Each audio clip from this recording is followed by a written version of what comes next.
and I'll feel embarrassed and I'll feel like an outcast because I was already socially an outcast trying to fit in. But now with the eating, I couldn't have that because that's why certain times I would sneak certain things. I wanted to have what the other neurotypical kids had because I didn't want to feel left out. I'm Dalia Colon, and this is The Zest. Citrus, seafood, Spanish flavor, and Southern charm. The Zest celebrates cuisine and community in the Sunshine State. Today, a food podcast with a unique perspective. Figuring out what to eat can sometimes feel like a relentless chore. Can I get an amen? And for people on the autism spectrum, mealtimes can be even more challenging, from food aversions to noisy restaurants to feeling ostracized because of what or how they eat. Today, we're digging deeper with the co-hosts of the Autistic Delicatessen. It's a food podcast that centers the voices of adults with a neurodivergent perspective. Now, I was privileged to meet the show's producer and co-host, Larrnell Cross, at a podcasting workshop in Tampa. In this conversation, Larrnell and I are joined by Autistic Delicatessen co-hosts Shalese and Candi Carpenter. There are also a handful of other co-hosts that you'll hear when you follow the Autistic Delicatessen wherever you're listening to this podcast. Go ahead and give it a follow right now, actually. In this conversation, Larrnell, Shalese, and Candi share why food is a natural conversation starter for people with or without autism. They also discuss why some people on the spectrum have aversions to certain foods or food textures, and they talk about how restaurants can be more inclusive. So whether you're on the autism spectrum or you love someone who is, settle in for this candid conversation. I just want to show people that autistic folks like myself can do whatever they want to. The expectations that folks have, I'm a millennial, I'm an elder millennial. Same. I grew up the same way with that, internalized ableism that we were taught and not really understanding myself, not really understanding autism, not really understanding what it meant to be a disabled person. And as I've grown and learned more and more, we just shouldn't be ashamed of who we are. That's something that's taught to us. That's not how we are naturally entering this world. We don't come into this life, feeling burdened by who we are. And I didn't really think of myself as bold because I just am blunt, I guess, but I keep hearing that, so it must be. But yeah. Really, I'm just trying to tell my story and no one else's, because I can't speak for other autistic or non-binary folks. I can only tell my story. So that's what I'm hoping to do. I'm so glad you brought that up, because I've heard the saying, if you've met one person with autism, then you've met one person with autism. Yeah. So I want to start with you, Larrnell, for my next question, but then Candi and Shalese, you weigh in if you've had a different experience. What are maybe some of the complications or challenges when it comes to food that a neurotypical person may not deal with? And this might be hard for you to answer because you've only ever been yourself. But I'm thinking in terms of like cooking or food aversions or going out to a restaurant or grocery shopping. Have you picked up on any differences that you realized aren't as difficult for other people? Well, I just think for me, when I was a kid, my parents had me on a special diet to where I couldn't have certain red dyes and certain types of sugars. So I had to get stuff from like the health food store, So I remember like when I used to live in South Florida, and when I was a kid, my parents would take me over to the Unicorn Village Market and get all the stuff over there. And I remember some of it would be tofu stuff. There would be like soy milk, all that stuff. At times, like I would just feel like I was so different. I was so other because, I was early diagnosed. And for that, it was just about not only navigating myself with other people, but also navigating myself with food. And then also trying to explain to certain teachers and explain to certain people, oh, I can't have this because I'm this, because my parents got it from a certain book about like, behavioral type stuff. Kind of like if you give an autistic person sugar, then they just go nuts or whatever. It's so that's kind of like another way of looking at it. But otherwise than that, years later, I can be able to have different types of things though, and not really have any types of aversions. And I know every autistic person is very different though. So I think for me, certain things have helped, and then other things, like, look at it this way, it got me to be open to having vegetarian meals and vegan meals, because if not, then I would have been very like pushed off by that and thought, ugh, what's that stuff? So, I have a balance between meat and organic stuff, so I can be able to navigate through that though. Very cool. And if I'm not mistaken, I believe, Candi, you mentioned that you're a vegetarian too. I would be dishonest to say fully vegetarian. I guess, sort of what they call a flexitarian. I don't eat very much meat. I can't with chicken or like poultry, especially. But really, on occasion, I'll have a piece of fish or something. But pretty much vegetarian. Okay, we'll take it. I do love my cheese and my eggs, though. Yeah. Oh, those are really hard to give up. Okay, Yes. Candi, what's been your experience in terms of eating? Have you noticed anything that maybe other friends and family members don't deal with that's more difficult for you, whether it's cooking at home, going grocery shopping, ordering food in a restaurant, anything like that? Well, something that's very often comorbid with autism is something called AFRID, which is avoidant restrictive food intake disorder. And it's sometimes just really tough for me to eat certain things. It kind of depends. I can't really plan it. Sometimes I'm just not hungry, and I know I need to be and I want to be, but it's difficult to chew and swallow whatever's in front of me, even if it looks delicious and I want to. Thankfully, that is not something that happens all the time, but I find that my tastes sort of change and shift. And I'll eat like one comfort meal every day for like a month. And then suddenly I never want to have that thing again as long as I live. Like I don't know if you had, for me growing up, like my mom got so tired of taking me through Taco Bell to get a Crunchwrap Supreme that she just put all of the ingredients to make my own in the fridge. And it was just Crunchwrap Supreme every day for months. And then I don't think I've really ever had one since. I still have a great taco. I still have great nachos, but why do you think that is? Because I had a family member who is on the spectrum. He's an adult now, but I can remember when he was, I don't know, like 2 or 3, his thing was Chinese food, like fried rice. That was my thing. Oh, Shalese. Okay, I'm coming to you next, I can Shalese. relate Get to that. ready. But I just remember him having the biggest meltdown, and I'm trying not to give away his identity, but I just remember him having the biggest meltdown, and his parents, who are my relatives, saying like, we have to find some Chinese food because we were not in their hometown. We have to find Chinese food. And then other family members saying like, it's not that big of a deal. You eat whatever you put in front of him. That's what the kid has to eat. And they were like, no, you don't understand. Like, this is his comfort. This is what's familiar to him.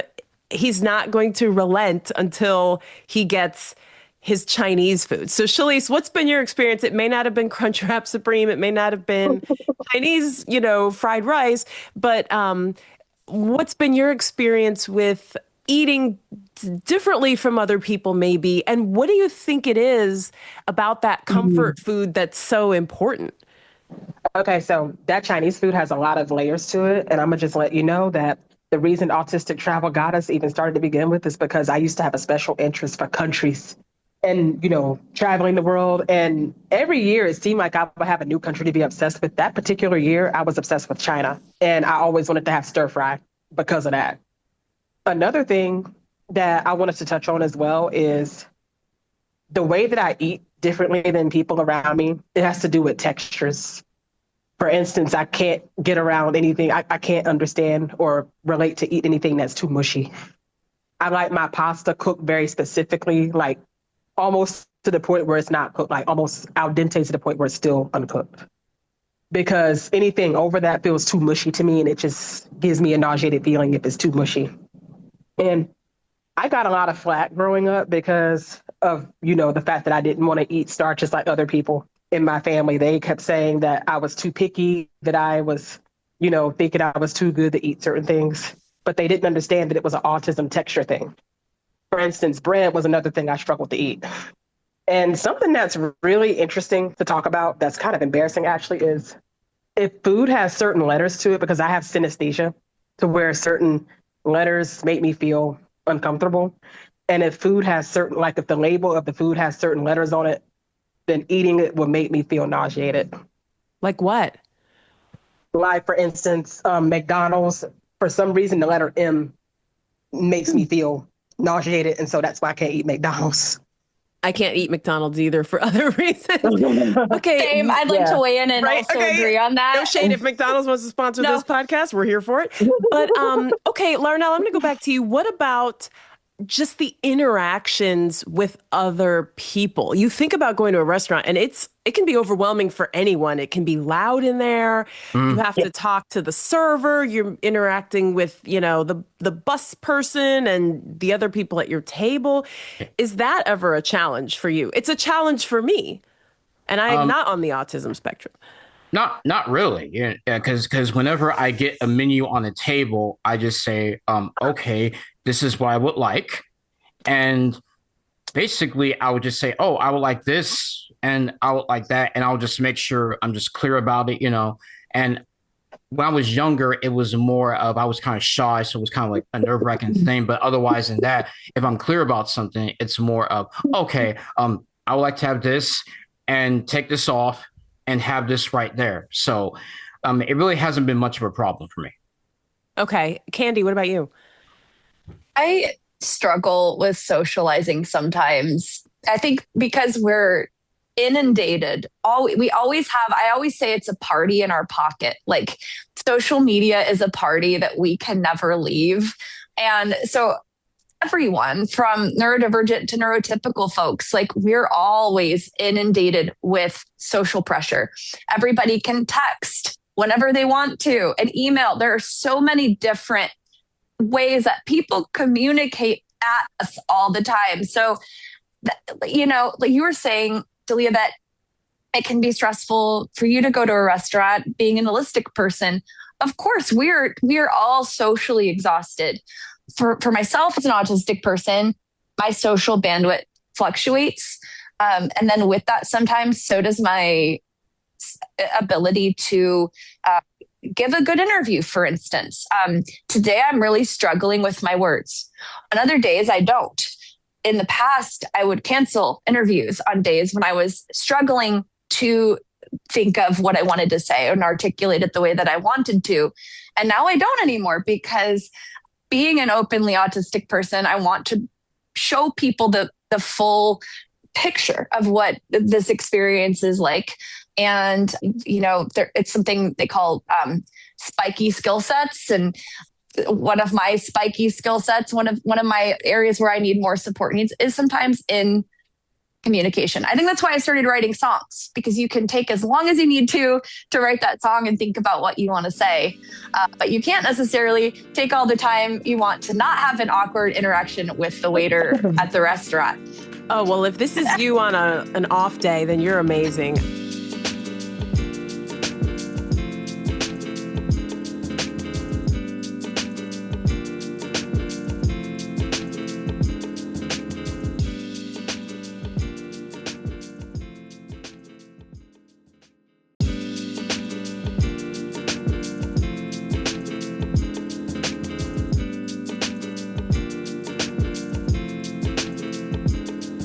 Shalese, what about you? Have you had any interpersonal issues when it comes to eating? Because eating is such a social activity, Yeah, so I know for me, being a traveler and going into restaurants, if the restaurant is too loud, if it's too noisy, or if it's too many bright lights, or in the environment's just too much, that'll actually turn me off from wanting to eat there.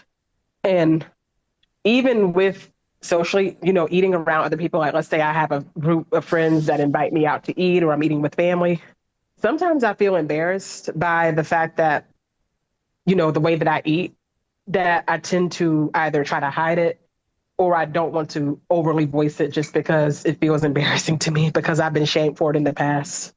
What do you mean? How are you eating that's different from how the other people are eating? So one time, I'll never forget, family members, they laughed and made fun of me one time because I'm the type of person that eats instead of going around, I didn't know that it was normal to go around and eat different things on your plate at the same time. I would eat one thing at a time. Like I would not touch my chicken until my peas were done, and then so on and so forth. And everyone else, they would eat their peas, they would eat their chicken, they would eat their mashed potatoes, one bite after each other. Me, I would just finish one thing and then go to the next. Mm. And I got made fun of for that. Wow. And that was the first time I realized that not everyone eats methodically like I do. It makes me think about when I was eating special foods, like on special diets, and having to go to restaurants and not having the restaurant's ketchup or even the mayonnaise. I would have mayonnaise, which is like a soy version of mayo. And then I would have more of like the ketchup from the health food store there, just like having in condiments or something. And even at functions or even at family reunions, sometimes I would be kind of like feeling like, man, like, or even at school, like I would think to myself, like, man, like I can't eat like what the other kids eat. And I'll feel embarrassed and I'll feel like an outcast because I was already socially an outcast trying to fit in. But now with the eating, I couldn't have that because that's why certain times I would sneak certain things because I was already a shy kid. But I wanted to also fit in so badly. So I wanted to have what the other neurotypical kids had because I didn't want to feel left out, though. So I can understand where Shalese is coming from in some ways. Oh, I just want to give baby Larrnell a big hug. I get that. And isn't it crazy how the thing that you try to hide as a kid ends up becoming like your superpower? And I'm even thinking about the gluten-free kids who can't have a cupcake or the kids with diabetes and, just so many layers to it. So then you go from that hiding and sneaking your food, which was healthier anyway, it sounds like, to now sort of celebrating your autism while also highlighting your love of food. So before I let you go, I have to ask Larrnell, like, how do you do a podcast? And I want to know from all of you, because sometimes I get nervous. How are you approaching doing this podcast, reviewing food in a very public way? Well, for me, it's because it's an interest. And one of the things I realized through the different seasons and with the different co-hosts and different people, like even different guests on the show, like, because we have guests that are on the spectrum as well as off. We've talked to people that have food businesses, music and food. We've also had people that talk about food and social justice, and I think that it's very important to really have those type of moments in the show because like something that my former co-host only would say is food brings people together, which is so true. And that's why the ending tagline, we would have something about like, what's on your plate is how we relate. And the reason why I put it there, I originally wrote that is because food is a very interesting thing. And plus you can learn about different cultures, as well as learn about different perspectives on things. And for me, like I came from a broadcasting school. So I always tried to like learn from my shows because I've done music and arts and storytelling podcast in the past, called Inoculative Expressions. I did Inoculated Radio. I did Inoculation. These were all music podcasts. And then I went into food, so I feel like food is kind of like doing a music podcast in some ways because it's like the texture and all that type of stuff. It's like the feelings of food can feel like that. And also food can also bring about social change and talk about very serious things, in terms of some of the episodes that you've seen and all stuff, even with like Will Schombacher, who was one of the guests on the past episode. Yeah, for sure. And he was also a guest on the Zest. He's Will Schombacher from the Food Sovereignty Initiative at USF. Okay, our time is short. My puppy is barking, and she probably wants me to give her some attention. But before we go, I have to ask you guys for your recommendations. Like, what are you excited about in terms of food or a restaurant that you tried and you want everyone to know about, or an ingredient, just a trend that you're seeing? Well, I've been just dying to say this ever since Shalese's last answer. I just want to say this to every restaurant in the world. Please invest in excellent acoustic sound treatment because there's just sound reverberating all over your restaurant, it's not pleasant for anyone. Please just get some acoustic sound panels. Just do something. Yeah, we all want that. But I am very excited to go back to Sean Brock's restaurant, Husk, as soon as possible because they have a vegetable plate there that goes crazy. Every time I go with my carnivore friends, they're so jealous of my vegetable plate because every day a chef at a different station at Husk designs the vegetable side dish, and it comes out and there's like a fresh bowl of these like 5 crazy sides, and it's never the same. It's so good. Please check out Husk. I would like to go right now, but I would like to go with you. Where is it, by the way? It's in Nashville, Tennessee. Okay, that's where you live, and all the other hosts are in Florida, correct? And I'm jealous of them because I am very cold today. Actually, it's so raining cold. Actually, Dalia, I'm in Florida and Shalese is in Georgia. Oh, okay, great. Yeah. Shalese, I'm coming to you, and then finally Larrnell. Shalese, what are you excited about? What are you recommending? And I know I'm putting you all on the spot. So I went to Oregon this past fall and I discovered something called Marionberry yogurt. And so Marionberry is it's actually a hybrid between a huckleberry and a blackberry. I would say it's sweeter than huckleberry and blackberries on their own. And there's this brand. So the brand that makes this Marionberry yogurt is called Elios. You can find it in Whole Foods, but a lot of stores in Portland, like practically every store in Portland has it. Yum. And Larrnell, how about you? Well, I just recently went to this grand opening of a Korean rice bowl place called BM Go or something. It's along with like mochi nuts, which they have like these Korean type of like Asian donuts there, and it's on Sierra Center Boulevard in Wesley Chapel in Lutz. So like that's a good place. They have really good Korean rice bowls, and they had a really good like mochi nut donut because I've been to mochi nut before. There was another place in Tampa, but it's really good. They have these very nice donuts. I had the like strawberry and chocolate donut. I'm sure you've seen some of the pictures on my Instagram though. So it's really good. And the Korean rice bowl, I had a mixture of like sweet potato noodles. I had fried egg on it. I had some dumplings mixed in with it. I had some white rice on it. It's a really good place. It just opened. It's on Sierra Center Boulevard. It's around the Tampa area. Check that out. So. Amazing. I want to have a meetup with all 3 of you in a restaurant with good acoustics, and we'll get the food plate and we'll share it and we'll get some donuts and it'll just be great.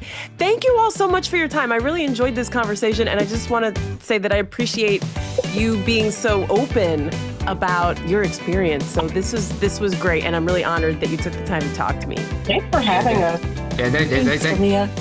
Thanks so much, Dalia. Really appreciate it. You've been hearing from the co-hosts of the Autistic Delicatessen. That's Larrnell Cross, Candi Carpenter, and Shalese Hurd, in addition to the other co-hosts. And I know you already followed it, but if you didn't, go ahead and do that right now. It's the Autistic Delicatessen. Thank you so much, Larrnell, Candi, and Shalese. I really enjoyed this conversation. I'm Dalia Colon. I produce The Zest with Andrew Lucas and Alexandria Ebron. The Zest is a production of WUSF. Copyright 2026, part of the NPR network.